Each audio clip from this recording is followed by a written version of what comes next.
हम लोग scalar component, vector component and दोनों के बारे में अच्छे से सीख लिए हैं, ठीक है बेटा। Now we are going to learn direction. Suppose हमने वेक्टर लिया है,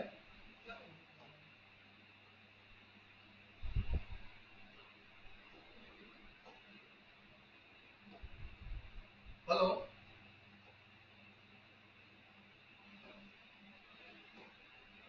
विजुअल है बेटा board? Alright, so x y and z, okay, we know these are the, अब हम कोई पॉइंट लेते हैं ए जिसका पोजीशन वेक्टर ए है, ठीक है, इसको भी हम ऐसे ही लिखेंगे कोऑर्डिनेट ए बी सी, और अगर वेक्टर लिखेंगे वेक्टर ए, तो वेक्टर ए कैसे लिख पाएंगे, ए आई प्लस बी जे प्लस सी के, ठीक है। अब ध्यान से देखो, यहाँ पे आई कैप, यहाँ पे जे कैप और यहाँ पर के कैप, ठीक है।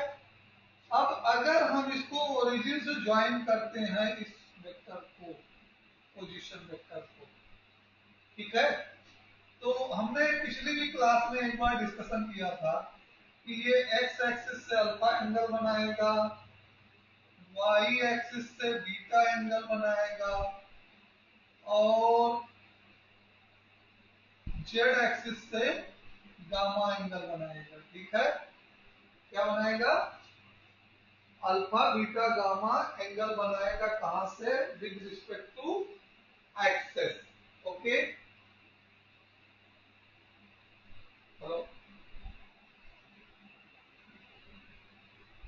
इतना क्लियर है बेटे? नाउ अब देखिए, जो एबीसी है हमारे वेक्टर ए के, ये कहलाते हैं डायरेक्शन रेशियो। क्या कहलाते हैं? अब मेन वेक्टर पे हम चल रहे हैं, अभी तक जो पढ़ाया था इंपॉर्टेंट वो भी है, बट जितना इंपॉर्टेंट अब यहां से लेक्चर लीड करेगा उससे ज्यादा इंपॉर्टेंट वो नहीं है, ये यहां से बहुत इंपॉर्टेंट है। डायरेक्शन रेशियो क्या कहलाएगा? एबीसी कहलाएगा डायरेक्शन रेशियोज। शॉर्टकट में हम इसको कहते हैं डीआरएस। क्या कहेंगे? D for direction, R for ratios, और प्लूरल एस है इसलिए एस लगा, एपॉस्ट्रोफी। कभी कभी हम इसको स्मॉल डी से भी लिख सकते हैं, नॉट इश्यू, चाहे कैपिटल डी से लिखो चाहे स्मॉल डी से लिखो। समझ में आया? अच्छा, डायरेक्शन के रेशियो हैं। अच्छा, रेशियो कहां हम पढ़ते हैं पहले बताओ? रेशियो जनरली हम ट्रिग्नोमेट्री में पढ़ते हैं, ठीक है। रेशियो जनरली हम कहां पढ़ते हैं? ट्रिग्नोमेट्री में पढ़ते हैं। हम इंटरेस्टेड कहां हैं? हम एक्स एक्सिस का रेशियो पढ़ने में इंटरेस्टेड हैं। ये ए है और ये बी है, ठीक है, सॉरी एरो नहीं लेना है हमको, ठीक है। ये बी है, ये ए है। स्केलर कंपोनेंट ओरिजिन से यहां तक ए, ओरिजिन से यहां तक बी, इसी तरह ओरिजिन से यहां तक सी आएगा, ठीक है। तो एक्स एक्सिस और वाई एक्सिस का तो आपको इजीली दिख रहा है। एंगल अल्फा के लिए ये हमारा मॉड ए होगा, ये हमारा क्या होगा? मॉड ए हो। तो ये रेशियो है क्या चीज एक्चुअल में? ये ए जो है वो एक रेशियो है, ठीक है।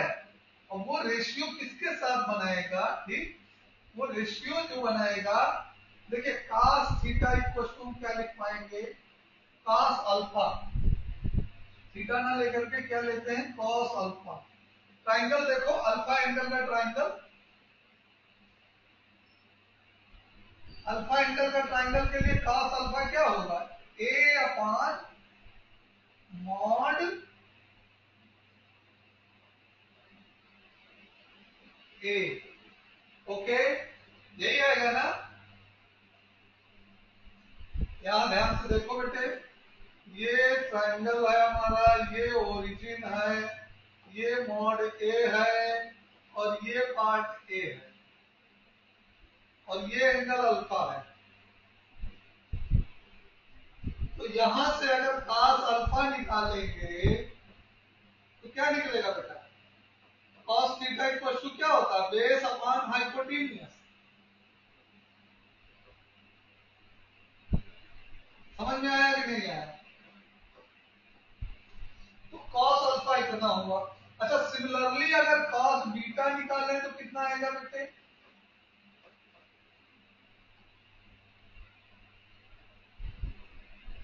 cos बीटा, हाँ 20 से बीटा एंगल यहाँ ब्लू वाला है, ये वाला। तो अगर बीटा को हम देखें तो बीटा ये एंगल बना रहा है ना पी के साथ, ये एंगल बीटा बना रहा है जिसमें मॉड ए ये है और बी ये है। तो cos बीटा क्या हो जाए? बी बाई, अगर हम अल्फा बीटा निकाल चुके हैं तो गामा तो हम एस्टिमेट कर ही सकते हैं ना क्या आएगा। आज गामा भी उसी तरह alpha a upon mod a, beta b upon mod b और cos gamma c upon mod a. Clear है? अच्छा, तो हम यहाँ पे बिकॉज ऑफ क्या यूज हुआ है? cos। cos का पूरा नाम क्या होता है बेटे? cos का पूरा नाम कोसाइनिंग। क्या होता है cos का पूरा नाम बेटे? कोसाइन। तो हम क्या कहते हैं इसको? अल्फा डायरेक्शन है। अल्फा क्या है? Direction angle.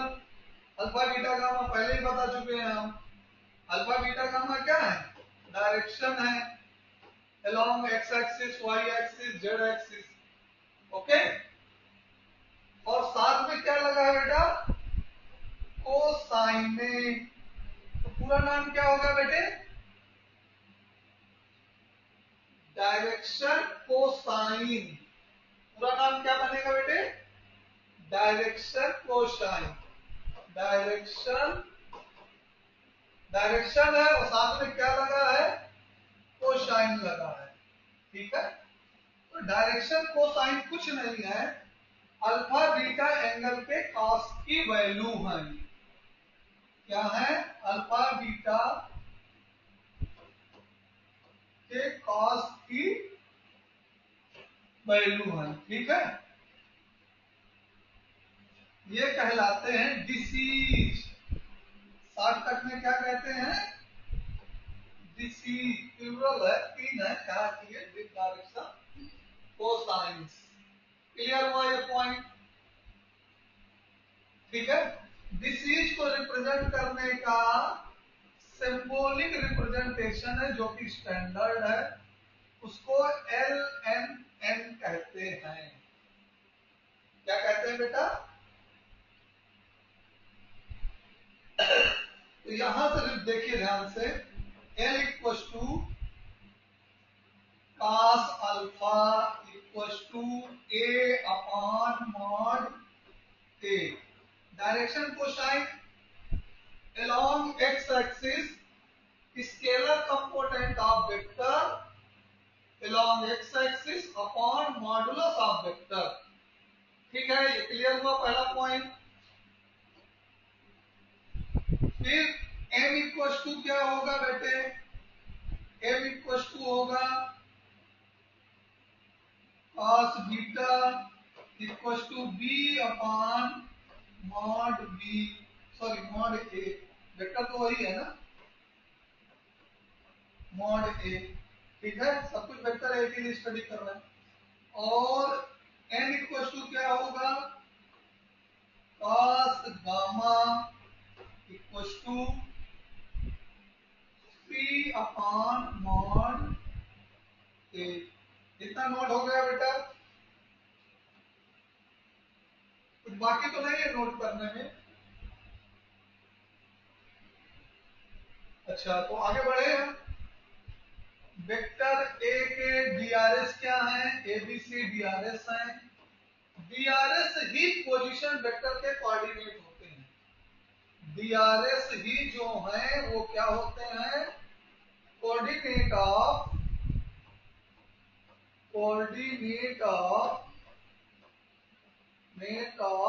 पोजीशन वेक्टर, या कह लो कि डीआरएस किससे बने होते हैं, scalar component of vector along axis से बने होते हैं। इसको दूसरे वर्डों में क्या बोल सकते हैं, स्केलर कंपोनेंट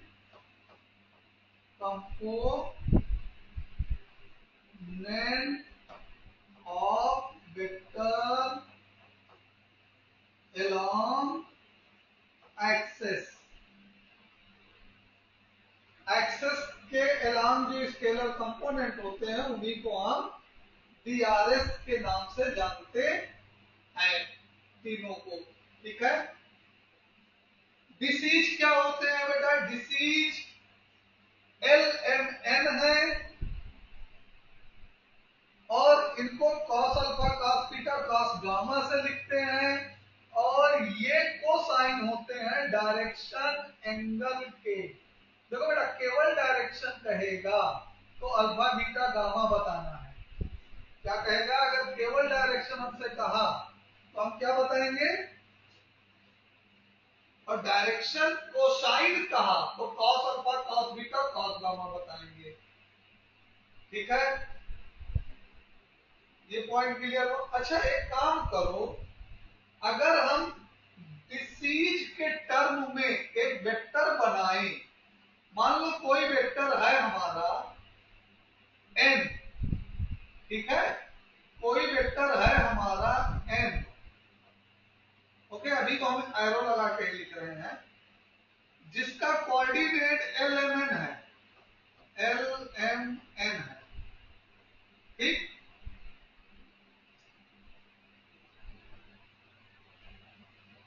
हाँ, डिसीज वाला ही LMN है, ठीक है। तो कोई वेक्टर अगर हम Li plus Y M J plus N K ये बनाए, ये वाला वेक्टर बनाए, ठीक है, तो इस वेक्टर को कैसा वेक्टर हम मानेंगे। अब ये यहां क्वेश्चन रिप्रेजेंट करता है, क्वेश्चन मार्क है। देखो ध्यान से, एल की जगह हम क्या लिख सकते हैं,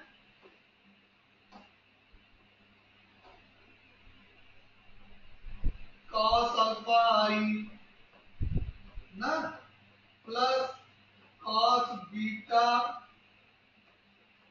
जे और प्लस कॉस गामा के, ठीक है। अच्छा बेटा, अगर हम इन सबको ऐड करके लिखना चाहें, ध्यान से देखो, तो कॉस अल्फा की वैल्यू क्या है, ए अपॉन मॉड ए आई प्लस बी अपॉन मॉड ए जे प्लस सी अपॉन मॉड ए के, और इसको अगर सिंप्लीफाई कर दो तो ये क्या बन जाएगा, ए आई प्लस बी जे प्लस सी के, ओके, अपॉन मॉड ए। यही हमारा क्या है, वेक्टर ए अपॉन मॉड ए है। और वेक्टर ए अपॉन मॉड ए को क्या कहते थे हम, ए कैप कहते थे, कि नहीं कहते थे। कॉस अल्फा ए कैप नहीं है बेटा, पूरा वेक्टर जो हमने n लिया था, या मतलब वही n कैप है, एल आई, ये पूरा वेक्टर n कैप है, L I M J plus N K, ये जो है यूनिट वेक्टर होता है। और या यूं कह लो कि n कैप इक्वल टू हम क्या कह सकते हैं, cos alpha I plus cos beta J plus cos gamma K. Means हमारे कहने का मतलब क्या है, अगर कोई वेक्टर डीआरएस के डिसीज के टर्म में लिखा है तो वो वेक्टर क्या कहलाएगा बेटे? If any vector is written in term of DCs then it is called unit vector. हमने अभी प्रूव किया बेटे, देखो हमने इसको ये लिया था, ये डिसीज के टर्म में वेक्टर है और डिसीज के टर्म के वेक्टर को हमने यहां से दिखाया कि ये कैसा वेक्टर बन रहा है आगे जाके। ये आगे जाके यूनिट वेक्टर बन रहा है कि नहीं बन रहा है बेटे?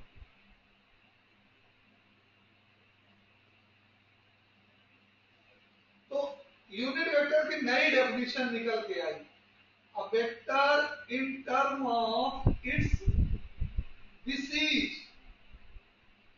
वेक्टर अपने डिसीज के टर्म में अगर रिप्रेजेंटेड है तो वो क्या कहलाएगा? यूनिट वेक्टर कहलाएगा। ऑलराइट, और यूनिट वेक्टर का मैग्नीट्यूड क्या होता है बेटे? 1 होता है। तो हम क्या लिख सकते हैं? L square plus M square plus N square equal to 1, या दोनों साइड का स्क्वायर कर दो तो क्या आ जाएगा बेटा? यहाँ लास्ट में एन है।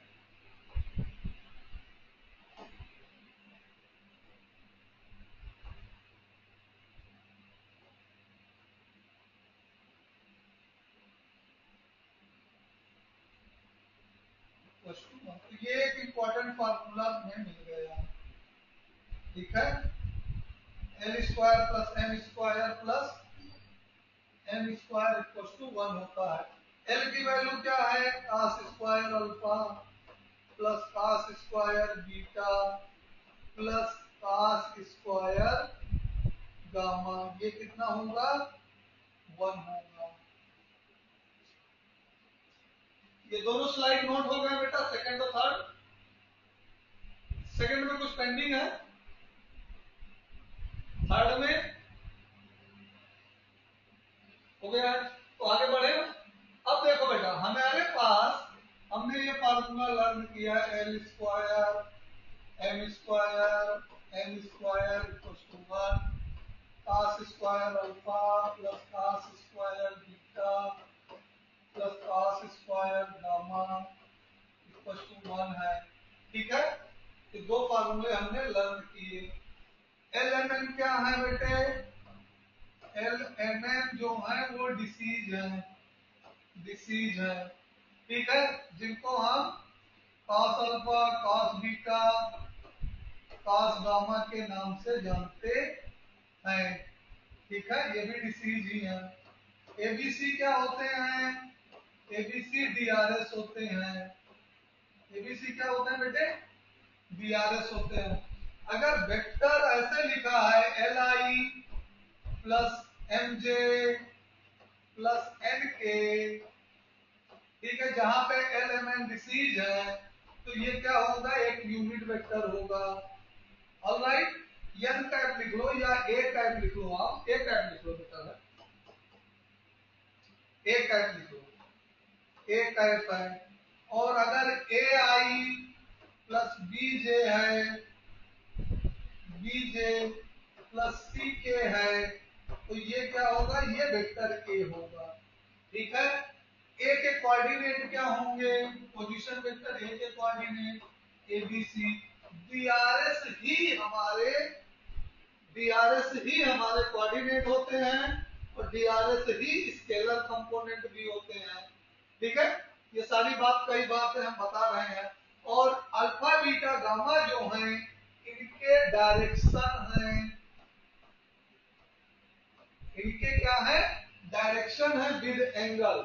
अगर हमसे डायरेक्शन पूछता है तो हम एंगल बताते हैं, कॉस अल्फा बीटा गामा, और डायरेक्शन कोसाइन पूछता है तो cos alpha cos beta cos gamma बताते हैं। ठीक है, तो इस हिसाब से अगर अल्फा की वैल्यू देखें तो क्या आएगी, इनवर्स ट्रिग्नोमेट्री हमने पढ़ रखी है, तो ये a अपॉन मॉड a हो जाएगा।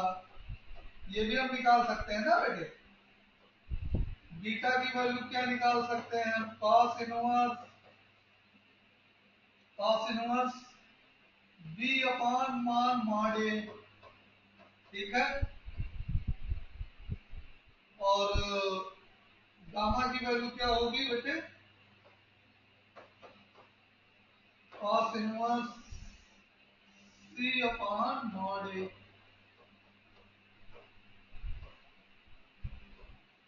ओके, तो ये हो गया। और cos अल्फा की वैल्यू क्या आएगी, हम ये ऑलरेडी सीख चुके हैं, a upon mod a। cos beta की वैल्यू क्या आएगी, b अपॉन मॉड a। ठीक,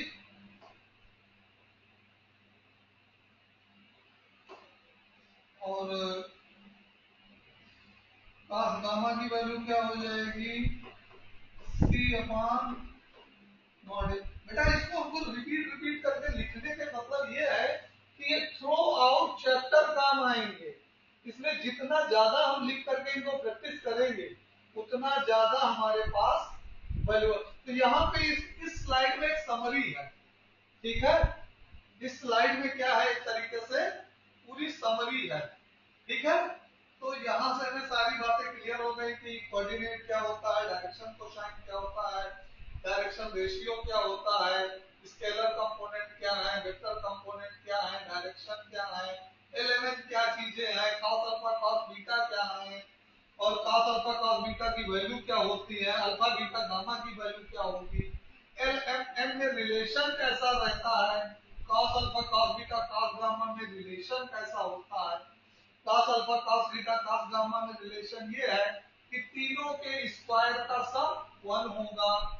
LMN में रिलेशन क्या है, तीनों के स्क्वायर का सम 1 होगा, और इनका प्रूफ हम पीछे की स्लाइडों में देख चुके हैं। अच्छा बेटे, अगर हम इंटरेस्टेड हो sine square alpha plus sine square beta plus sine square gamma निकालने में, तो क्या करेंगे, इसकी वैल्यू क्या आएगी, can we find it.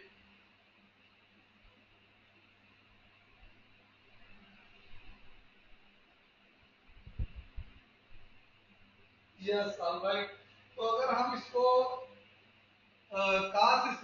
cos square alpha equals to, यहां से हम जानते हैं, वी नो दैट, यहां से लिखते हैं ऐसे, इसको ऐसे लिखते हैं,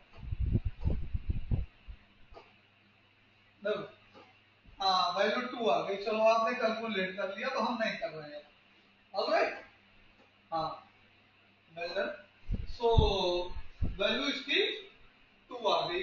ठीक है, पूरा सिंप्लीफाई करने के बाद कुछ नहीं करना है, cos स्क्वायर अल्फा को 1 माइनस साइन स्क्वायर अल्फा लिखना है, cos स्क्वायर बीटा को 1 माइनस साइन स्क्वायर बीटा लिखना है, और cos स्क्वायर गामा को cos square alpha plus cos square beta plus cos square gamma. ठीक है, इसको 1 होता है तो हम कैसे लिखते हैं, 1 माइनस साइन स्क्वायर अल्फा और plus 1 minus sine square beta plus 1 minus sine square gamma equals to 1। ठीक है, आफ्टर सिंप्लीफिकेशन ये हमें दे देगा sine inverse alpha plus sine inverse beta plus sine inverse gamma. ठीक है, तो ये हमारा दूसरा हो गया। ठीक है, रिलेशन साइन के टर्म में। ऑलराइट, क्लियर है। तो अब हम वेक्टर चैप्टर के दूसरे यूनिट में आराम से पहुंच सकते हैं। हाँ, एक बात और हमको ध्यान देना है कि वेक्टर एडिशन में जो हमने ज्योमेट्रिकल सीखा था वो तो खैर ठीक है, लेकिन वेक्टर एडिशन में अगर हमें दो वेक्टर ऐड करने हैं, वेक्टर ए एंड बी, तो अगर वेक्टर ए हमारा लिखा गया है जैसे 2i plus 3j plus 4k, और वेक्टर बी हमारा है 3i minus 2j plus 5k। अगर हमें दोनों को ऐड करना है तो करस्पॉन्डिंग एक्सिस के कंपोनेंट जोड़े जाएंगे। मीन्स आई वाला आई के साथ जुड़ेगा, जे वाला जे के साथ जुड़ेगा, के वाला के साथ जुड़ेगा। ठीक है, तो ये हो जाएगा 5i प्लस जे और प्लस 9k। ठीक है, एडिशन बिल्कुल नॉर्मल है। करस्पॉन्डिंग एक्सेस के कंपोनेंट के साथ ऐड हो जाएंगे। सिमिलरली सब्सट्रैक्शन में भी है। ओवर। ठीक है, तो कुछ वेक्टर एडिशन इजी है। वेक्टर एडिशन में कुछ है नहीं, जो कुछ रहेगा नॉर्मली वेक्टर मल्टीप्लिकेशन में हम अगली एक्सरसाइज में आ जाएंगे। तो हम सेकंड एक्सरसाइज करने के लायक अब हैं और हम देखते हैं उस एक्सरसाइज में क्या क्या गिवन है। ठीक है,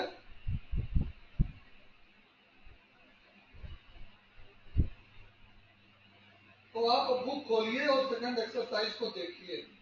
हम भी देख रहे हैं अपने फोन पे सेकंड एक्सरसाइज में क्या मटेरियल है।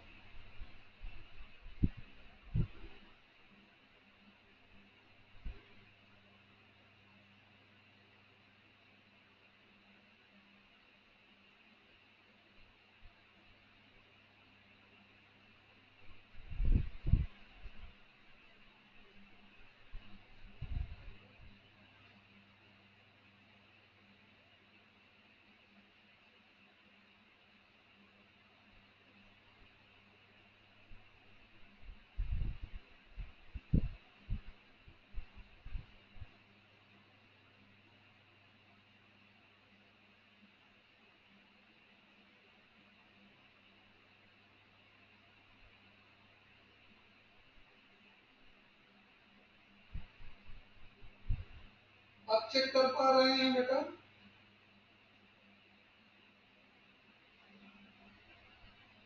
हाँ, रुक एक सेकंड, हमें एक क्वेश्चन देखने दो।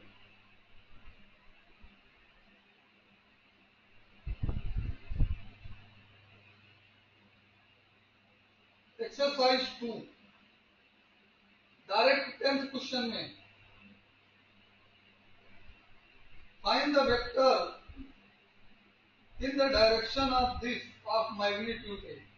देखिए, किसी भी डायरेक्शन में अगर कोई नया वेक्टर फाइंड करना है, वेक्टर ए के डायरेक्शन में नया वेक्टर ऑफ नए मैग्नीट्यूड का फाइंड करना है, तो ये सोच लीजिए कि लेमडा ए कैप करना है हमें।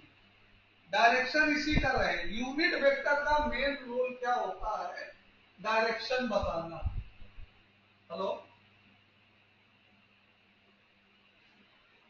आप हो ना? हाँ, तो यूनिट वेक्टर का मेन रोल क्या होता है? मेन रोल जो है डायरेक्शन इंडिकेट करना है। Indicate direction. यूनिट वेक्टर का क्या मेन रोल है? Indicate direction. क्योंकि उसका मैग्नीट्यूड तो 1 होता है ना, तो मैग्नीट्यूड से मल्टीप्लाई करने से तो कोई फर्क पड़ेगा नहीं।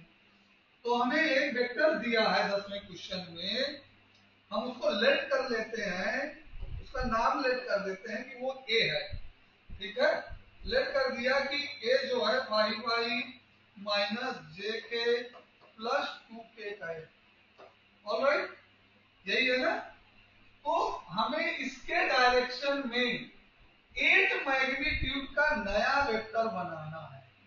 एक नया वेक्टर हम बी बनाएं जिसका मैग्नीट्यूड 8 हो। हमको वेक्टर बी फाइंड करना है और जिसका डायरेक्शन जो हो वो डायरेक्शन ऑफ ए हो। Direction of b is direction of a. Direction of a. तो ये जो मॉड भी दिया है यही लेमडा होता है। तो हमने यहाँ पे बॉक्स के अंदर एक फार्मूला लिख दिया है। किसी वेक्टर के डायरेक्शन में गिवन मैग्नीट्यूड का नया वेक्टर बनाना है तो उस वेक्टर का यूनिट वेक्टर निकाल लो। यूनिट वेक्टर कैसे निकालते हैं? पहले मैग्नीट्यूड निकालेंगे। 25 प्लस 1 प्लस 4 ये कितना आ गया बेटा? 30। तो ये आ गया 30 मॉड ए। तो ए कैप कितना हो जाएगा बेटा? ए कैप हो जाएगा हमारा pi pi minus j n plus 2k upon √30।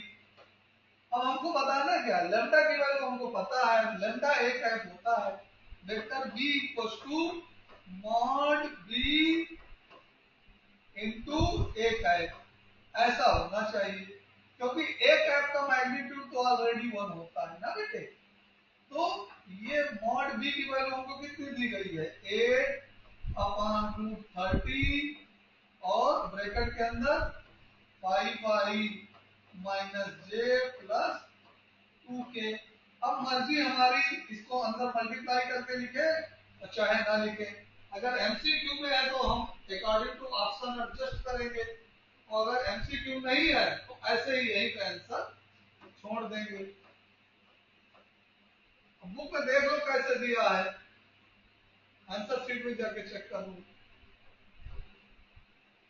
8 5 जा 40 i upon √30 minus 8 by √30 j plus 16 by √30k। हम ऐसे भी लिख सकते हैं।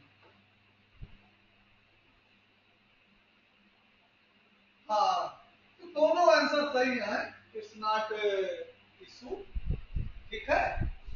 हाँ, तो चाहे जैसे रिप्रेजेंट कर लो, हमें मालूम था कि आंसर ऐसे ही एनसीईआरटी में गिवन है। ठीक है, इसलिए हमने लिखा। तो हमारा आंसर वो भी सही है, हमारा आंसर ये भी सही है, दोनों आंसर सही है। ठीक है। तो मेन किसी भी वेक्टर के डायरेक्शन में अगर हमें गिवन मैग्नीट्यूड का वेक्टर निकालना है तो फॉर्मूला क्या है? Lambda A cap. और ए कैप जो गिवन वेक्टर है उसका यूनिट वेक्टर है और लेमडा जो है जिस मैग्नीट्यूड का नया वेक्टर बनाना है वो वेक्टर है। तो ये चीजें क्लियर हो गई बेटे? हाँ, कोई डाउट? अब अगली बार करने में हमें इतना तामझाम नहीं करना है, इतना एक्सप्लेन नहीं करना है। डायरेक्ट मॉडुलस से निकालो, एक कैप बनाओ और उसके स्केलर नंबर को मल्टीप्लाई कर दो जो गिवन है। और बोलो 1 से 10 तक चेक करो, कोई क्वेश्चन बाकी रहे तो बोलो।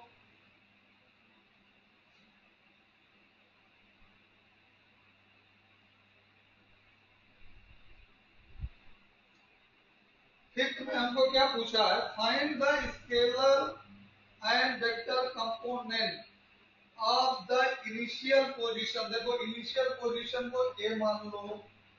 ठीक है, कितना गिवन है? 2 और 1 गिवन है। ठीक है, और फाइनल पोजीशन टर्मिनल पोजीशन को बी मान लो। कितना गिवन है? -5 7। -5 7। आपसे पूछा है वेक्टर ए बी। क्या पूछा है? वेक्टर ए बी के स्केलर कंपोनेंट। तो हमने क्या बताया था? Position vector of B minus position vector of A. B से ए को घटा के लिखो तो 5 माइनस 2 3i और 7 माइनस 1 प्लस 6j। तो दो ही कंपोनेंट हैं। स्केलर कंपोनेंट 3 और 6 हो गए। 3 एक्स एक्सिस के लॉन्ग है और 6 वाई एक्सिस के लॉन्ग है। ठीक, और 3i वेक्टर कंपोनेंट हो जाएगा, 6j वेक्टर कंपोनेंट हो जाएगा। बस, सॉरी यहाँ पे -5 दिया है, यहाँ पे -5 दिया तो -3 आएगा। यहाँ माइनस कर दो। अब आप आंसर चेक कर सकते हो।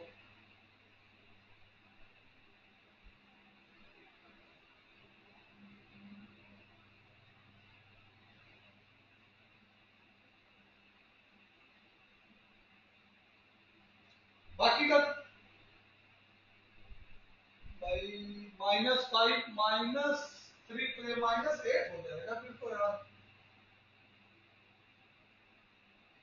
-5 -2 देन -7 हो जाएगा फिर। ये कहाँ कहाँ करेक्शन होगा, यहाँ करेक्शन होगा, यहाँ भी करेक्शन होगा, यहाँ भी करेक्शन होगा। तो ये आ जाएगा हमारा -8i, यहाँ -8 स्केलर कंपोनेंट हो गया और -8i वेक्टर कंपोनेंट हो गया। ठीक है, अब सही है बेटे। अब देख लो इस एक्सरसाइज में कितने क्वेश्चन है, 20 क्वेश्चन है। 15 तक तो कर ही लो अभी। 1 से 10 तक कितने हो गए?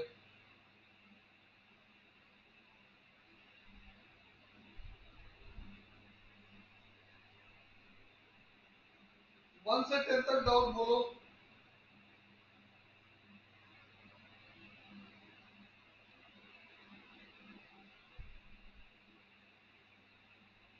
1 से 10 तक कोई डाउट नहीं है। 11 से 15 में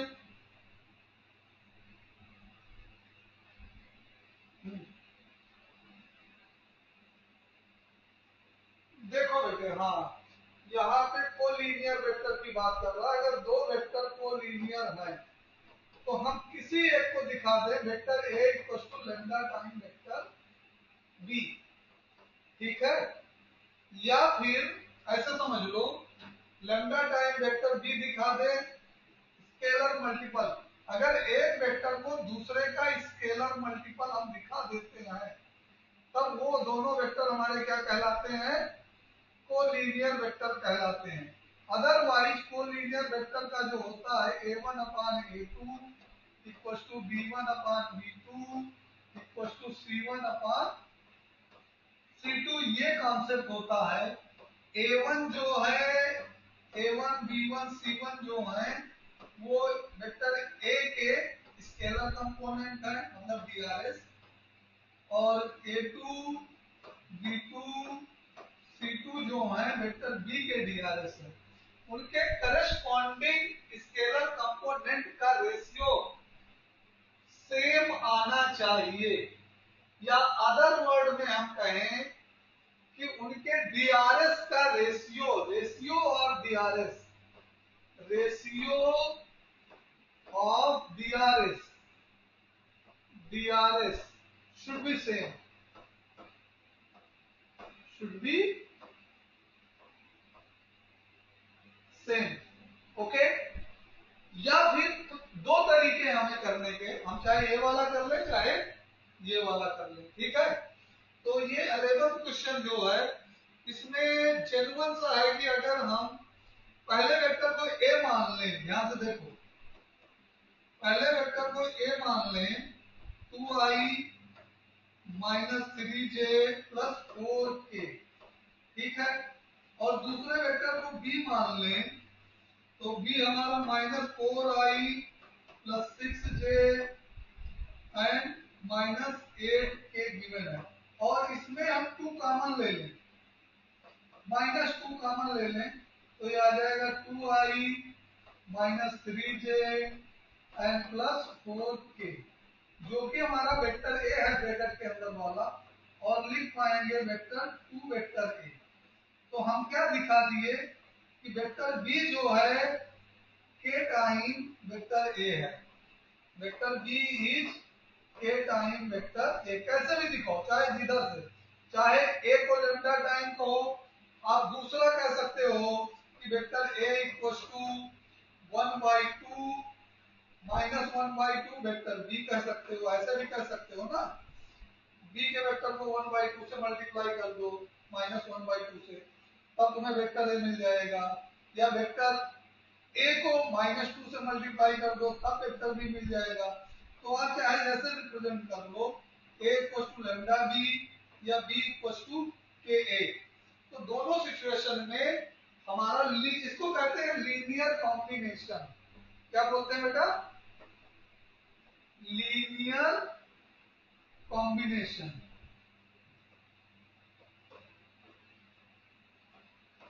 इसको इसको क्या बोलते हैं, एक वेक्टर को दूसरे वेक्टर का मल्टीपल शो करना, मतलब लीनियर कॉम्बिनेशन, तब उनके डायरेक्शन सेम होते हैं और वो कोलीनियर कहलाते हैं। यहाँ पे -2 क्या शो कर रहा है, डायरेक्शन सेम नहीं है। अगर ये k या लैम्डा की वैल्यू पॉजिटिव आती है तो सेम डायरेक्शन है, अभी अपोजिट डायरेक्शन को शो कर रहा है। वेक्टर बी वेक्टर ए का अपोजिट डायरेक्शन में है, समझ रहे हैं, और डबल मैग्नीट्यूड में है। अगर वेक्टर ए हमारा इतना है तो वेक्टर बी हमारा इतना होगा, लेकिन अपोजिट डायरेक्शन में होगा, डबल मैग्नीट्यूड पर, ठीक है, -2 से मल्टीप्लाई, समझ में आया। और अदरवाइज क्या करेंगे हम, वेक्टर ए को तो लिख लेंगे 2i - 3j प्लस 4k, और वेक्टर बी को लिख पाएंगे हम कितना है vector B, -4i plus 6j और -8k। अब करस्पॉन्डिंग के रेशियो निकाल लेंगे, 2 अपान -4 इक्वल्स टू -3/6 इक्वल्स टू 4/-8। इन सब में देख रहे हैं हम कितना आ रहा है। पहली बार में इक्वल मत लगाओ, पहली बार में कामा लगा दो, यहाँ पे क्या लगा दो, कामा लगा दो, ठीक है। और यहाँ लिख दो a1/a2 b1/b2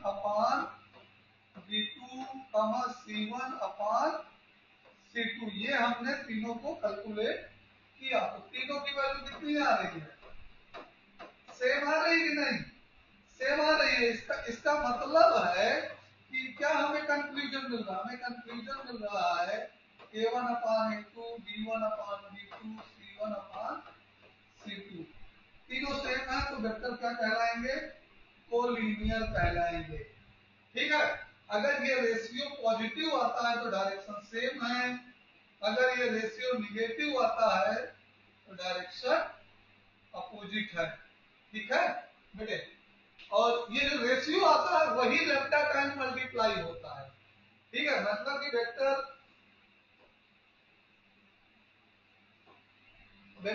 a upon vector b equals to -1/2 आने वाला है, ठीक है। मतलब कि vector equals to -1/2 vector b होने वाला है, ठीक है। तो ये सारे कंक्लूजन हैं। तो हमारे पास दो तरीके हैं वेक्टर को लीनियर दिखाने का, ठीक है। तो कोलिनियर में क्या होता है, उनके डिसीज जो होते हैं सेम रेशियो में होते हैं। अच्छा, जब डिसीज सेम रेशियो में होंगे, सॉरी डीआरएस सेम रेशियो में होंगे, तो डिसीज भी सेम रेशियो में होंगे, ये भी ध्यान देना। अगर डिसीज डीआरएस सेम रेशियो में है तो ये भी बात याद रखो, उनके डीआरएस भी सेम रेशियो, सॉरी अगर उनके डीआरएस सेम रेशियो में है तो उनकी डिसीज भी सेम रेशियो में आएगी, और एंड वाइस वर्सा कह सकते हो। अगर डिसीज सेम रेशियो में है तो डीआरएस सेम रेशियो में आएंगे, डीआरएस सेम रेशियो में है तो डिसीज भी सेम रेशियो में आएंगी। तो कोलिनियरिटी के लिए ये भी कंडीशन कभी कभी एमसीक्यू में L1 M1 N1 के टर्म में दे देता है, कभी कभी एबीसी के टर्म में देता है। तो आपको रिमेंबर रखना है कि एबीसी डीआरएस में है, एलिमेंट डिसीज में है, उनके डिसीज का रेशियो भी सेम होता है और उनके डीआरएस का रेशियो भी सेम होता है। तो ये यहां से एक इंपॉर्टेंट कंक्लूजन और फैक्टर है, ठीक है। तो आज का लेक्चर फिर खत्म करें, यहां तक 15 तक हो गए हैं, ठीक है। जो डाउट होगा शाम के लेक्चर में क्लियर कर लेंगे और ये एक्सरसाइज खत्म करके आगे बढ़ेंगे, ठीक है। और आप सेकंड एक्सरसाइज तक कोशिश करो और बेटा पीछे का रिवीजन करते रहो, ठीक है। और इस वॉल्यूम में तो आपके तीनों चैप्टर टेस्ट हो गए हैं, आप शेड्यूल कर लो तो आपको हम एप्लीकेशन फर्स्ट वॉल्यूम में जिस सीक्वेंस में बोलो उस सीक्वेंस में चैप्टर टेस्ट ले लें आपका, ठीक है। और एक राउंड अगर चैप्टर टेस्ट हम खत्म कर पाए तो फिर हम पूरे सिलेबस का टेस्ट भी बिगिन कर सकते हैं। हमारे पास नंबर ऑफ टेस्ट सीरीज है, अगर आप चाहें तो चैप्टर टेस्ट के बाद 4-5 फुल सिलेबस का भी टेस्ट दे सकते हो। देखो बेटा, टेस्ट देने से हमें कॉन्फिडेंस डेवलप होता है, और जो डाउट होते चैप्टर तो हम पढ़ते हैं थरोली जब हम पढ़ाई करते हैं, लेकिन हमारा जो डाउट अराइज होता है वो चैप्टर के बाद टेस्ट में अराइज होता है, ठीक है। वहां से गुड कॉन्फिडेंस बिल्ड होता है, ठीक। तो चलिए बेटा फिर देखते हैं, शाम के लेक्चर में नेक्स्ट मिलते हैं।